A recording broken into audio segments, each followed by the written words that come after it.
Hi, this is Rajesh Sharma. Hyderabad real estate బిజినెస్లో మనకు రూట్లు ప్రధానంగా మనకు కనిపిస్తూ ఉంటాయి. కొంతమంది బెంగళూరు హైవే అంటారు, కొంతమంది ముంబై హైవే కావాలంటారు, కొంతమంది విజయవాడ హైవే అంటారు, కొంతమంది శ్రీశైలం హైవే అంటారు.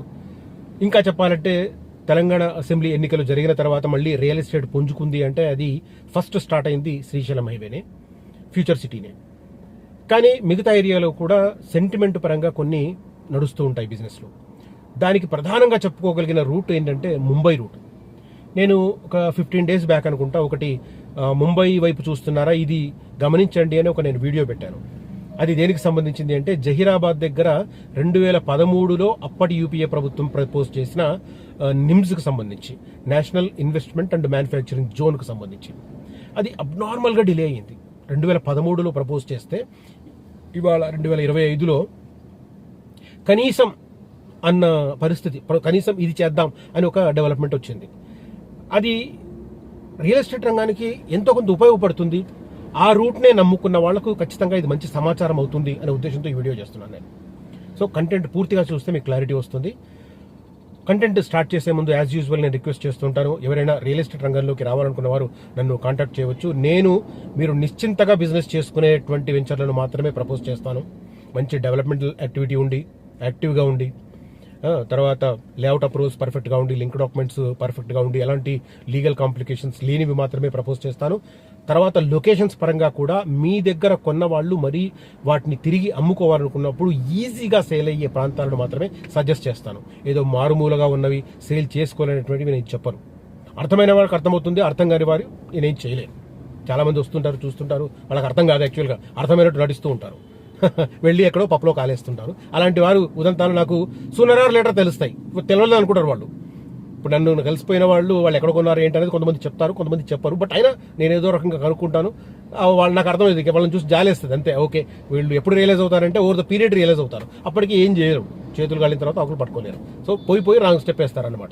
సో అలాంటి వాళ్ళను పక్కన పెడితే genuine areas, genuine properties sale చేయాలి, నలుగురికి న్యాయం చేస్తూ సంపాదించుకోవాలి అనుకున్నవారు, రియల్ ఎస్టేట్ రంగంలోకి రావాలనుకున్నవారు నన్ను కాంటాక్ట్ చేయండి.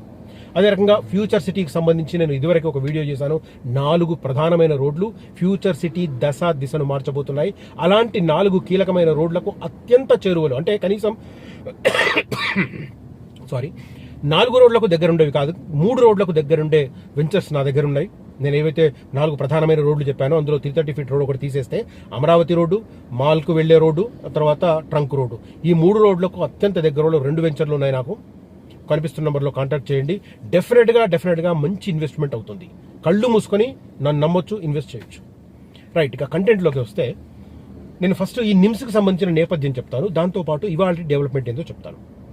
నిమ్స్ ఎప్పుడు ప్రపోజల్ చేశారంటే యాక్చువల్గా 2011లో మొదటిసారి దీనికి సంబంధించిన ప్రతిపాదన వచ్చింది. అక్కడ కేంద్రంలో యూపీఏ ప్రభుత్వం, తెలంగాణలో కాంగ్రెస్ ప్రభుత్వం ఉండింది. ఆనాడు నల్లారి కిరణ్ కుమార్ రెడ్డి ఉమ్మడి ఆంధ్రప్రదేశ్ ముఖ్యమంత్రిగా ఉన్నారు. అప్పుడే మనకు తెలుసు ప్రత్యేక తెలంగాణ ఉద్యమం ఉవ్వెత్తున ఎగిసిపడుతుంది. అసలు కాంగ్రెస్ పార్టీ తెలంగాణను ఇస్తుందా, లేకపోతే 2004లో ఇచ్చిన కమిట్మెంట్ నుంచి వెనక్కి పారిపోతుందా అన్న భయాందోళన తెలంగాణ వ్యాప్తంగా ఉండడంతో తెలంగాణ యువత, మరీ ముఖ్యంగా విద్యార్థులు, ఉద్యోగులు రోడ్డు మీదకి వచ్చి విపరీతంగా ఉద్యమం చేస్తున్న సందర్భం అది. అలాంటి సందర్భంలో కేంద్ర ప్రభుత్వం హైదరాబాదు రాజధానికి 70-80 కిలోమీటర్ల దూరంలో ఈ నిమ్స్ను ప్రతిపాదించింది. National investment and manufacturing zone కింద నిమ్స్ను ప్రతిపాదించి మొత్తం 12,600 ఎకరాలను సేకరించాల్సిందిగా ఆంధ్రప్రదేశ్ ప్రభుత్వాన్ని, ఆనాటి ఉమ్మడి ఆంధ్రప్రదేశ్ ప్రభుత్వాన్ని కోరింది.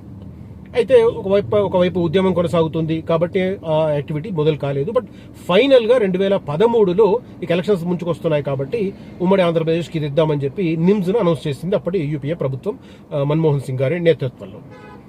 అయితే ఆ తర్వాత పరిణామాలు మనం చూసాం. 2013 జూలైలో కాంగ్రెస్ వర్కింగ్ కమిటీ తెలంగాణని ఇవ్వాలని చెప్పి నిర్ణయం తీసుకోవడం, ఆ తర్వాత శ్రీకృష్ణ కమిషన్ వేయడము, డ్రాఫ్ట్ ప్రిపరేషను, తర్వాత నానా గొడవలు, రకరకాల ఉద్యమాలు, సమైక్యాంధ్ర ఉద్యమాలు, అటు రాయలసీమ ఆంధ్రలో, ఇటు ప్రత్యేక తెలంగాణ ఉద్యమం తెలంగాణలో విపరీతంగా కొనసాగింది.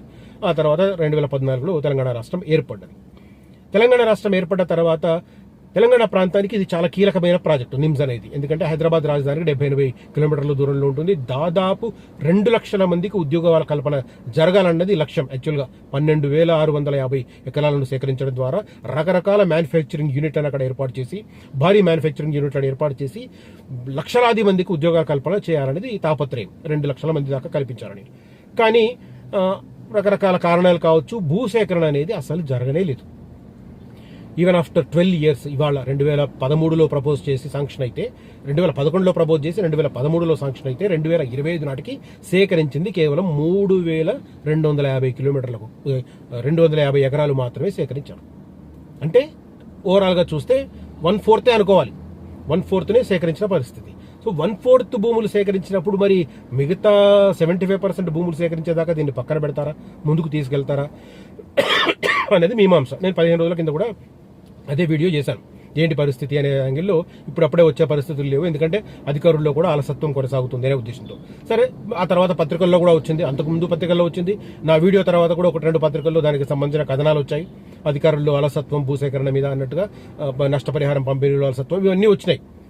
ఇప్పుడు లేటెస్ట్ డెవలప్మెంట్ ఏంటంటే, ఇది ఒక రకంగా ముంబై రూట్ని, ముంబై జాతీయ రహదారిని నమ్ముకొని రియల్ ఎస్టేట్ బిజినెస్ చేస్తున్నవారు, అదే రకంగా సెంటిమెంట్ ప్రకారం అటువైపే ఇన్వెస్ట్ చేయాలని చాలా మంది అనుకుంటున్న కస్టమర్లకు కూడా ఉపయుక్తమైన సమాచారం ఇది. ప్రస్తుతం ప్రభుత్వం సేకరించిన దానికి ఫస్ట్ కేస్ కింద దాన్ని మార్చారు. ఫస్ట్ ఫేజ్ కింద జహీరాబాద్ నిమ్స్ ఫస్ట్ ఫేజ్ కు గ్రీన్ సిగ్నల్ అనేది మనకు ఇన్ఫర్మేషన్. నవంబర్లో లేఅవుట్ పనులు ప్రారంభిస్తారు. అంటే ఇది సెప్టెంబర్, నవంబర్లో అంటే 2 నెలల్లో 2,369 కోట్ల అంచనాలతో టెండర్లు ఫైనలైజ్ చేశారు. మొత్తం జాగా ఎంతంటే 3,245 ఎకరాలు. ఇందాక నేను 250 అన్నాను, 3,245 ఎకరాలు ఫస్ట్ ఫేజ్ లో టేకప్ చేయబోతున్నారు. ఈ ప్రాజెక్టు ద్వారా 1.98 లక్షల మందికి ప్రత్యక్షంగా పరోక్షంగా ఉపాధిని కల్పించవచ్చన్న లక్ష్యంగా పెట్టుకున్నారు. ఆటోమొబైల్, విద్యుత్ పరికరాలు, ఫుడ్ ప్రాసెసింగ్ యంత్రాలు, లోహ పరిశ్రమలు నెలకొల్పుతున్నారు. ఈ ప్రాంతం సామాజిక అభివృద్ధికి దోహదపడుతుంది. పరిశ్రమల నుంచి ద్వారా ఇక్కడి ఈ ప్రాంత వాసులకు శిక్షణ, ఉపాధి లభిస్తాయి. రియల్ ఎస్టేట్ పరంగా కూడా డెవలప్మెంట్ అవుతుంది అనేది ఈ information. National investment and manufacturing zone కు సంబంధించి రోడ్లు, విద్యుత్తు, ఇంటర్నెట్, తాగునీరు, మౌలిక సదుపాయాల కల్పన. పారిశ్రామికంగా అభివృద్ధి చెందాలన్న లక్ష్యంతో రాష్ట్ర ప్రభుత్వం national investment and manufacturing zone ఏర్పాటుకు ప్రణాళికలు సిద్ధం చేస్తున్నది. వ్యాపారాలు, స్థానిక సంస్థలు, రియల్ ఎస్టేట్ పెట్టుబడిదారులకు అవకాశాలను సృష్టించడం లక్ష్యంగా పెట్టుకుంది. ఇందులో భాగంగా కేంద్ర ప్రభుత్వ భాగస్వామ్యంతో సంగారెడ్డి జిల్లా జహీరాబాద్ సమీపంలోని national investment and manufacturing zone NIMS ఏర్పాటు చేస్తుంది. దాదాపు 12,000 ఎకరాలు విస్తీర్ణంలో రావాలని అనుకున్నా కూడా మొదటి విడతలో 3,245 ఎకరాల విస్తీర్ణంలో అభివృద్ధి చేయనున్నట్లు పారిశ్రామిక వాడ పనులు త్వరలో ప్రారంభం కానున్నాయి. దీనికి కేంద్ర రాష్ట్ర ప్రభుత్వాలు సంయుక్తంగా గ్రీన్ సిగ్నల్ ఇచ్చాయి. 2024 ఆగస్టులో కేంద్ర ప్రభుత్వం ఈ ఫస్ట్ ఫేజ్ కు సంబంధించిన ప్రతిపాదనలు ఫస్ట్ టేకప్ చేసిందంట. దీనికి అంచనా వ్యయం 2,369 కోట్ల రూపాయలు, 3,245 ఎకరాలన్నమాట. పెట్టుబడులను ఆకర్షించేందుకు ఎక్కడ ఉంటుంది, జహీరాబాద్ దగ్గరలో న్యాల్కల్ అండ్ జరాసంగం మండలాల్లో రెవెన్యూ గ్రామాల పరిధిలో లేఅవుట్ అభివృద్ధి పనులు చేపట్టనున్నారు. రోడ్లు, విద్యుత్తు, డ్రైనేజీ, తాగునీరు, ఇంటర్నెట్, పార్కులు తదితర మౌలిక సదుపాయాలను కల్పించనున్నారు. ఈ పారిశ్రామిక వాడకు విమానాశ్రయాలు హైదరాబాద్లోని రాజీవ్ గాంధీ ఇంటర్నేషనల్ విమానాశ్రయం 125 కిలోమీటర్లు, కర్ణాటక రాష్ట్రం బీదర్ విమానాశ్రయం కేవలం 30 కిలోమీటర్ల దూరంలో ఉన్నాయి. సో బీదర్ ఎయిర్పోర్ట్ కూడా ఉపయోగపడుతుంది అనమాట కర్ణాటక. తర్వాత జవహర్లాల్ నెహ్రూ పోర్ట్ ట్రస్ట్ 600 కిలోమీటర్లు, కృష్ణపట్నం పోర్టు 465 కిలోమీటర్ల దూరంలో ఉండడం కూడా ఇక్కడ వాటికి ఉపయోగపడుతుంది. అంటే ఇది మళ్ళీ డ్రై పోర్టు ద్వారా లింక్ చేసే అవకాశాలు కనిపిస్తున్నాయి. ఇది ఒక రకంగా చెప్పాలంటే మంచి సమాచారం కిందనే పరిగణించవచ్చు. ఎందుకంటే 2013లో నిమ్స్ను అనౌన్స్ చేస్తే ఎక్కువగా లాభపడ్డది రియల్ ఎస్టేట్ సంస్థలు. సంగారెడ్డి నుంచి ఆల్మోస్ట్ జహీరాబాద్ దాకా, ఇప్పుడు నేను ఇందాక చెప్పిన న్యాల్కల్ అండ్ జరాసంగం ఏరియా దాకా 100 ఎకరాలలో ఎన్నో లేఅవుట్లు వచ్చాయి. ఆ నిమ్స్ ను చూపిస్తూ బిజినెస్ చేసుకుని కొన్ని రియల్ ఎస్టేట్ సంస్థలు కోట్ల ఆర్జించాయి. అప్పట్లోనే తొలి రోజుల్లో కొన్న వాళ్ళు ఎప్పుడు నిమ్స్ వస్తుందని అర్థం కాక 10-12 ఏళ్ల నుంచి డెడ్ ఇన్వెస్ట్మెంట్ చేసుకుని చాలా మంది వర్రీ అవుతున్నారు. ముఖ్యంగా అలాంటి వారికి ఇది మంచి గుడ్ న్యూస్ గా చెప్పుకోవచ్చు. ఎందుకంటే ఫస్ట్ ఫేజ్ కింద ముందు టేకప్ చేస్తున్నారు. అట్లీస్ట్ అంటే మొత్తం ఒకేసారి ప్రారంభం కాకపోయినా ఫస్ట్ ఫేజ్ ప్రారంభం అవుతుంది. లైక్ ఫ్యూచర్ సిటీ మొత్తం 45,000 ఎకరాలు అయితే ఫస్ట్ ఫేజ్ కింద 14,000 ఎకరాలు టేకప్ చేశారు. ఇక్కడ నిమ్స్ మొత్తం 12,650 ఎకరాలు అయితే ఫస్ట్ ఫేజ్ కింద 3,245 ఎకరాల్లో ప్రపోజ్ చేస్తున్నారు. సో అక్కడ ఇక్కడ ఆల్మోస్ట్ ఏదైనా కనీసం ఫేస్డ్ మేనర్గా జరిగిందంటే ఓవర్ ద పీరియడ్ అవుతాయి అన్న ఒక విశ్వాసం పెరుగుతుంది. ఒక్క తట్టెడు మట్టి కూడా ఎత్తకపోతే అది ఎప్పుడవుతుందన్న ఒక భయాందోళన ఉంటుంది. ఇప్పుడు నాతో పాటు వచ్చి ఫ్యూచర్ సిటీ చూస్తున్న వారు అంత గ్రీనరీ కనిపిస్తుంది, ఇంకెక్కడ ప్రారంభం కాలేదు కదా పనులు అంటారు. అన్ని పనులు ప్రారంభమైతే ఆ రేట్లు ఎందుకు ఉంటాయి? ఎందుకు బుర్ర అప్లై చేయరు? ఎంత గ్రీనరీ ఉంది కాబట్టి అది ఆ రేట్కు దొరుకుతున్నాయి. మీకు వన్స్ అక్కడ కన్స్ట్రక్షన్ స్టార్ట్ అవ్వని ఆ రేట్లు దొరుకుతాయా? ఎక్కడైనా గుర్తుపెట్టుకోండి, ఎంటైర్ హైదరాబాద్లో చూసుకోండి, కన్స్ట్రక్షన్ యాక్టివిటీ స్టార్ట్ అయిందంటే సరౌండింగ్లో భూముల రేట్లు విపరీతంగా పెరుగుతాయి. దానికి తోడు మౌలిక సదుపాయాల కల్పన కోసం ప్రభుత్వాలు ఏం చేస్తాయంటే ఆ సంబంధిత సంస్థలు అయితే టీజీఐఐసి కావచ్చు, లేదా హౌసింగ్ బోర్డులు కావచ్చు, లేదా డెవలప్మెంట్ అథారిటీస్ కావచ్చు, లైక్ హెచ్ఎండిఏ కానీ ఎఫ్సిడిఏ కానీ, వీటి ఆధ్వర్యంలో డెవలప్మెంటల్ యాక్టివిటీ టేకప్ చేయాలంటే అందుకు కావాల్సిన డబ్బుల కోసం అక్కడున్న వాళ్ళ చేతిలో ఉన్న భూములను కానీ ఓపెన్ ప్లాట్లను కానీ వేలం వేసుకోమని చెప్తుంది ప్రభుత్వం. వన్స్ గ్రీన్ సిగ్నల్ ఇచ్చిందంటే అక్కడ భూముల వేలం జరుగుతుంది. భూముల వేలం ఎక్కడ జరిగినా కూడా భూముల వేలం జరిగే నాటికి అక్కడ ఉన్న భూముల ధరలకు సంబంధించి కనీసం 3-4 రెట్లు అవుతాయి. ఎక్కడైనా దృష్టిలో పెట్టుకోండి మీరు.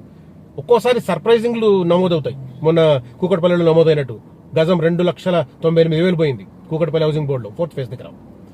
కోకాపేటలో జరిగినప్పుడు 2.5 సంవత్సరాల కింద కోకాపేటలో ఎకరం 100 కోట్లు పలికింది. సో ఎక్కడైనా భూములు వేలం వేస్తున్నారు, ప్లాట్లు వేలం వేస్తున్నారంటే రికార్డులు బద్దలవుతాయి. ఆ సరౌండింగ్ ఏరియాల మీద ఆ ప్రైస్ ఇంపాక్ట్ చూపిస్తుంది, పెరుగుతాయి. ఇప్పుడు ఫ్యూచర్ సిటీ కూడా అంతే. ఇప్పుడు మీకు అక్కడ యాక్టివిటీ ఏం కనిపించట్లేదు. వన్స్ యాక్టివిటీ మొదలైతే భూముల రేట్లు పెరిగిపోతాయి, మీరు కొనలేరు. ఇప్పుడే అది అప్పర్ మిడిల్ క్లాస్ లెవెల్. అది వన్స్ కన్స్ట్రక్షన్ యాక్టివిటీ మొదలైందంటే అప్పర్ మిడిల్ క్లాస్ కూడా అందుకోలేదు. ఇంకా నెక్స్ట్ లెవెల్ వాళ్ళు రావాలి, మిలినియర్స్ రావాలి. ఆ తర్వాత ఇంకా ఫర్దర్ పెరుగుతూ ఉంటుంది. ఇది మినిమం రియల్ ఎస్టేట్ను అబ్జర్వ్ చేసిన వాళ్ళకి అర్థమవుతుంది. ఏదో అట్లా వచ్చి పిక్నిక్ లాగా వచ్చి చూసిపోయే వాళ్ళకి అది అర్థం కాదు. ఫ్యామిలీ వెకేషన్ లాగా వచ్చిపోయే వాళ్ళకి అర్థం కాదు. అది అర్థం అవ్వాలంటే కొంత లోతుగా స్టడీ చేయాలి, గతంలో అనుభవాలను తెలుసుకోవాలి. నేను కొంతమందికి చెప్తుంటాను వచ్చినప్పుడు 1998, 1998, 1999లో మాదాపూర్ సరౌండింగ్లో సైబర్ టవర్స్ కడుతున్నప్పుడు ఎలా ఉండేవి ప్రైస్, ఇప్పుడు 25 సంవత్సరాల తర్వాత 26 సంవత్సరాల తర్వాత ఎలా ఉన్నాయని చెప్తుంటాను. వాళ్ళు కొంతమందికి అర్థం కాదు, నేను ఎగ్జాగరేట్ చేస్తున్నాను అనుకుంటాను. ఎందుకంటే అప్పుడు వాళ్ళు పుట్టుండరు కాబట్టి వాళ్ళకు అర్థం కాదు. అది పుట్టిన వాళ్ళు కూడా కొంతమంది అర్థం చేసుకోలేరు. సరే, అది పక్కన పెడదాం.